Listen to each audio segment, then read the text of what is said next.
Horror stories from a human trafficking victim. He started filling up the bathtub, and he started putting my head in it, and I started to drown. I needed to take a breath. How she fought to survive and escape. She fell into trafficking at the age of 12, and that rape and torture went on for 18 years. But Delyn's story is far from over. She is now sharing what happened to her with others so the system can be changed and human trafficking victims can be saved. We do need to warn you, some of what she shares is graphic. Running away and rebelling. That's how Delyn says it started. Unhappy with her home life at 12 years old, she ran away. I met like a 70-year-old gentleman, and he turned me on to methamphetamines. As a 12-year-old addict, Delyn became a human trafficking victim in a matter of months. He was my first pimp. So now I'm out on the street. So I end up doing the date, or whatever you want to call it. I get the money. We get out of the car. We go back into the pimp's car, and I hand him the money right away. So now this goes on for a few years, and this becomes a norm, right? The 32-year-old talks of a life filled with rape and torture. He started filling up the bathtub, and he started putting my head in it, and I started to drown. I needed to take a breath. Then he goes and gets a hammer and tells me to put my hands on the bathtub, and he hits my hands. After that, the doorbell rang, right?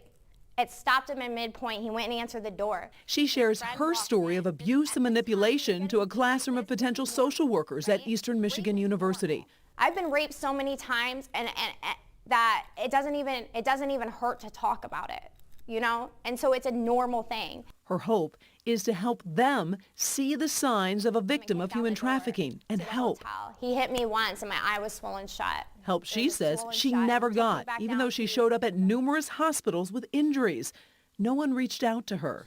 I usually have a survivor come with me because I can teach it academically, but they're the real experts on this.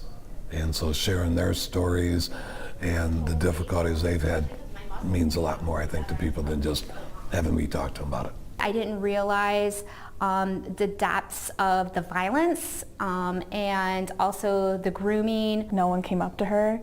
That broke my heart, just like that there was an opportunity for her to be helped in that situation, and none of us were there. Delyn's story is far from over. Her pimp had assaulted her very viciously. And as a result, she was hospitalized for days. But she had all these debts that had piled up, and she had no means of paying them off. This man comes to the rescue, not only to help Delyn, but so many other human trafficking victims. That part of the story tonight at 11.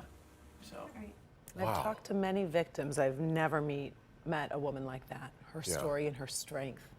And part of this is because obviously there were a bunch of people that she came in contact with who didn't see the people she encountered warning at the signs. hospital and all the other different scenarios that they needed to see those signs and help her.